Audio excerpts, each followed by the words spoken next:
दोस्तों, हमारे YouTube channel पर आपका स्वागत है। आज हम जिहाद और इससे जुड़े हुए कुछ मुद्दों के बारे में बात करेंगे।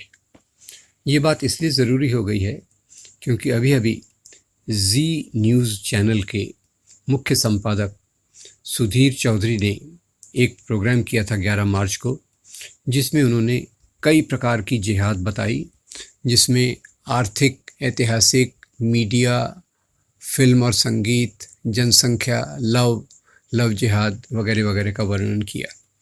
जिहाद उन लोगों का हथियार है जो भारत के टुकड़े टुकड़े करना चाहते हैं। ये जो जिहाद शब्द है, ये उन लोगों का शब्द है जिनके नापाक इरादे। मुख्य रूप से उनका तर्क था कि जो जिहाद है, ये भारत का विघटन करने के लिए ये प्रक्रिया की जा रही है।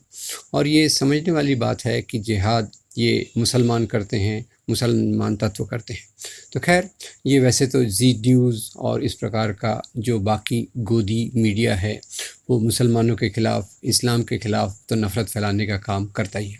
पर इस बार क्या हुआ, इस कार्यक्रम के बाद कोझिकोड केरल के एक कार्यकर्ता ने इनके खिलाफ़ एक शिकायत दर्ज की, जो पुलिस ने एक्सेप्ट की और उसकी परिणति एक FIR के रूप में हुई। अब मज़े की बात यह है कि जो सुधीर चौधरी ने इतने आक्रामक तरीके से, इतना नफ़रत का अंदाज के साथ जिहाद का वर्णन किया, इस FIR के बाद उनका सुर पूरा बदल गया।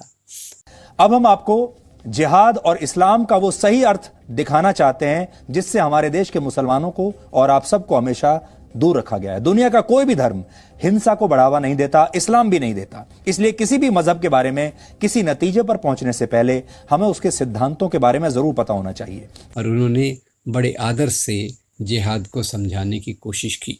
तो खैर, ये क्या मतलब था कि इस प्रकार की जो कार्यक्रम करते हैं वो नफ़रत फैलाने के लिए जानबूझ करते हैं, या उनकी समझ नहीं है? ये एक सोचने का मुद्दा है, या वो FIR से डरकर उन्होंने अपने विचारों को सही कर लिया।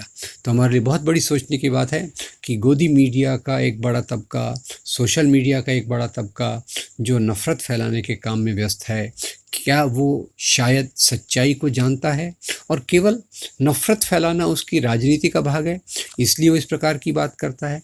ये हमको थोड़ा सोचना पड़ेगा। खैर, वैसे देखा जाए तो 9/11/2001 के बाद से जिहाद ये शब्द का अपमानजनक रूप, अपमानजनक स्वरूप, अपमानजनक उपयोग बहुत ज़्यादा तरीके से हुआ है।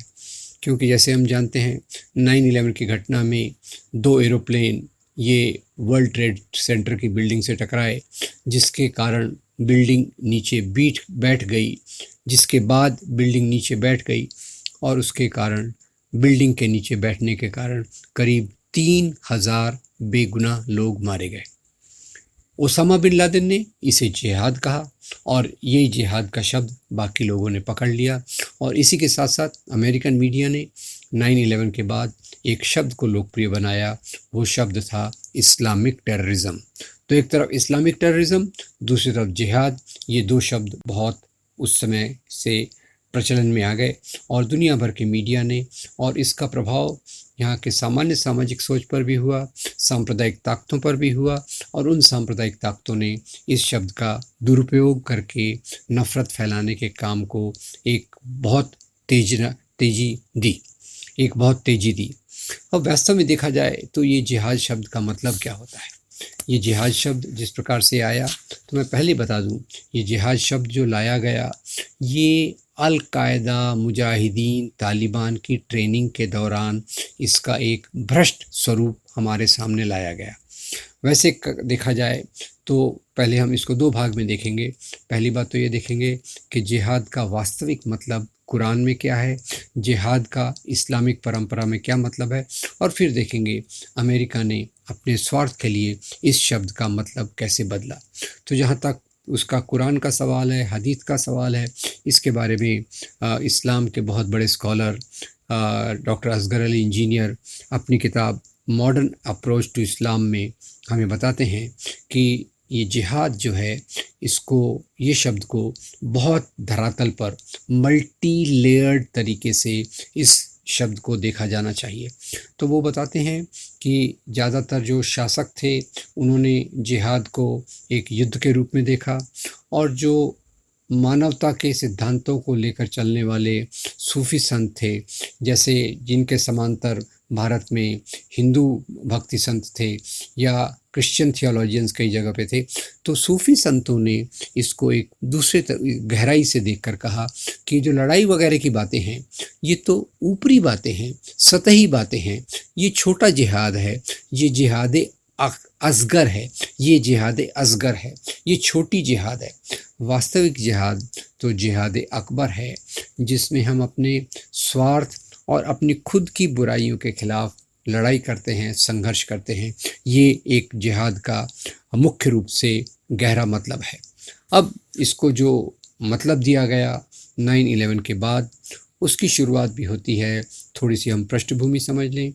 आपको मैं कई दूसरे वीडियोस में इस बारे में बता चुका हूँ कि जब सोवियत फ़ौजों ने अफ़गानिस्तान पे कब्ज़ा किया, उसके बाद सोवियत फ़ौजों का जवाब देने के लिए अमेरिका की खुद की फ़ौज तैयार नहीं थी, क्योंकि अमेरिका की फ़ौज, उसका नैतिक बल बहुत गिरा हुआ था। इट वाज डिमोरलाइज्ड, और उसका कारण था कि वियतनाम के लोगों ने अमेरिकन फ़ौज को हरा दिया था। अब इन रशियन फ़ौजों का मुकाबला करने के लिए अमेरिका ने खड़ा किया एक पूरा ट्रेनिंग मॉड्यूल खड़ा किया। ट्रेनिंग मॉड्यूल को वाशिंगटन में विकसित किया गया। उसमें एक प्रकार के उग्र इस्लाम का सहारा लिया, जिसको सलाफ़ी इस्लाम कहते हैं। कुछ पाकिस्तान के मदरसे चुने गए, और इन पाकिस्तान के मदरसों में एशिया के मुसलमान नौजवानों को ब्रेन वॉश करके ये बताया गया कि जो भी लोग आपसे असहमत हैं, और उस समय ख़ास तौर से कम्युनिस्टों का उल्लेख आया कि कम्युनिस्ट लोग काफिर हैं, इन्हें मारना ये जिहाद है, और अगर जिहाद करते समय तुम मारे भी गए तो क्या प्रॉब्लम है, क्योंकि ये अल्लाह का रास्ता है। तुम अल्लाह के रास्ते पर जन्नत में पहुंचोगे, जहां 72 हूर की परियां आपका स्वागत करने के लिए तैयार खड़ी हैं। तो खैर, ये इस तरीके से जिहाद के मतलब को भ्रष्ट करके Mujahideen, Taliban, al Qaeda, Islamic state, इन सब में इस प्रकार के विचारों को डाला गया। और तब से उसके बाद में जब भी कोई घटना होती है हिंसा की, जिसमें कोई मुसलमान जुड़े होते हैं, या आतंकवाद की घटना होती है, तो उसको तुरंत एक जिहाद का नाम दे दिया जाता है। तो सुधीर चौधरी जी ने उसी बात को लेकर, जो उनका जी चैनल लगातार करता रहता है, उसको लेकर इसी मतलब के आधार पे लोगों को एक पूरा कार्यक्रम प्रस्तुत किया। अब ये कार्यक्रम निश्चित रूप से मुसलमानों के खिलाफ जो नफ़रत पैदा की गई है उसको और तेज़ी देगा। अब दूसरी इसमें मज़े की बात यह है कि इन्होंने जो इतने जिहाद का उल्लेख किया, उसमें उन्होंने कोरोना जिहाद का उल्लेख नहीं किया। अब मुझे आश्चर्य हुआ, ये कोरोना जिहाद तो अभी पूरा गोदी मीडिया चिल्ला रहा था, कोरोना जिहाद, तबलीगी जमात के नाम पे कोरोना जिहाद की बात की गई। तो वो इसलिए क्योंकि इन्होंने चार्ट जो फेसबुक से लिया था वो 5 साल पुराना था, इसलिए कोरोना जिहाद इसमें से बच गया, इसमें नहीं रहा। तो मुख्य रूप से सवाल ये उठता है कि अगर हम समाज के मुद्दों को गहराई से सोचें, तो हम समाज में अलग अलग धर्मों के लोगों के बीच में जुड़ाव, प्यार, मोहब्बत का विकास कर सकते हैं। और जैसे सुधीर चौधरी जैसे लोग करते हैं, उन्होंने अभी एफआईआर के डर से, या एफआईआर के बाद उनकी आंख खुली, एफआईआर के बाद उनको ज्ञान की प्राप्ति हुई और उन्होंने अपने विचार बदल दिए। अब ये विचार अगर सभी नफ़रत फैलाने वाले पहले से ही अगर अपने में आप आत्मसात करें, तो ये हमारे समाज के लिए बहुत अच्छा होगा। और दूसरी बात ये है कि ये आज देश में एकता की बहुत ज़रूरी है। अलग अलग धर्मों के बीच में बहुत खाइयाँ आ गई हैं, और इन खाइयों को पाट कर मोहब्बत के पुल बनाना ये हमारी बहुत बड़ी जिम्मेदारी है। तो मैं उम्मीद करता हूँ कि जैसे सुधीर चौधरी जी के विचार बदले, वैसे ही जो बाकी गोदी मीडिया के कुछ लोग हैं या सोशल मीडिया के कुछ लोग हैं, वो भी अपने विचारों को बदल कर सच्चाई पे आएंगे। या हो सकता है जैसे केरल के कार्यकर्ता ने इनके खिलाफ़ कंप्लेंट दर्ज की तो ये भी शायद हो सकता है कि कई लोगों को ऐसे लोगों के खिलाफ़ शिकायतें दर्ज करना पड़ेगा कि शायद वो सच्चाई के रास्ते पर आ जाएं और हमारा समाज वास्तव में प्रगति के रास्ते पे चले। तो अंत में मैं इतना कहूँगा कि जिहाद शब्द जो है इसका उपयोग पहले राजाओं ने, मुस्लिम राजाओं ने जिहाद का उपयोग किया दूसरे राजाओं को हराने के लिए। हिंदू राजाओं ने ऐसे ही धर्म युद्ध शब्द का उपयोग किया। क्रिश्चियन राजाओं ने क्रूसेड शब्द का इस्तेमाल किया। तो ये इस जिहाद को देखने का एक तरीका है। और जिहाद को देखने का दूसरा तरीका है जिसको सूफ़ी संतों ने सामने लाया, जो कुरान के अंदर है। और ये भी बता दूं कि कुरान में जिहाद शब्द करीब 40 बार आता है और ज़्यादातर वो जिहाद अकबर की बात करता है, अपने स्वार्थ और अपने लालच से मुक्ति प्राप्त करके एक अच्छा इंसान बनने की शिक्षा हमको देता है। तो उसी शिक्षा के साथ हम समाज में जिहाद शब्द को आगे ले जाएं और जो आज जिहादी करके लोगों के खिलाफ़ नफ़रत पैदा करने की कोशिश की जाती है, उससे उठकर जिहादी शब्द का एक सही मतलब समझ के सही जगह पर ही उसका इस्तेमाल करें ताकि किसी के खिलाफ़ नफ़रत न फैले, ताकि एक अच्छा समाज बन सके, एक ऐसा समाज बन सके जिसमें सभी लोग प्रेम, मोहब्बत, भाईचारे से रहते हैं।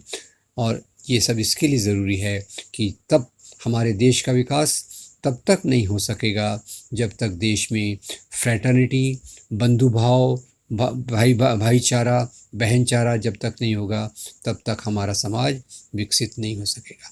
बहुत धन्यवाद। अगर आपको ये वीडियो अच्छा लगा तो हमारे चैनल को लाइक कीजिए, इसको फॉरवर्ड कीजिए और नोटिफिकेशन के लिए बेल बटन को ज़रूर दबाइए। बहुत धन्यवाद।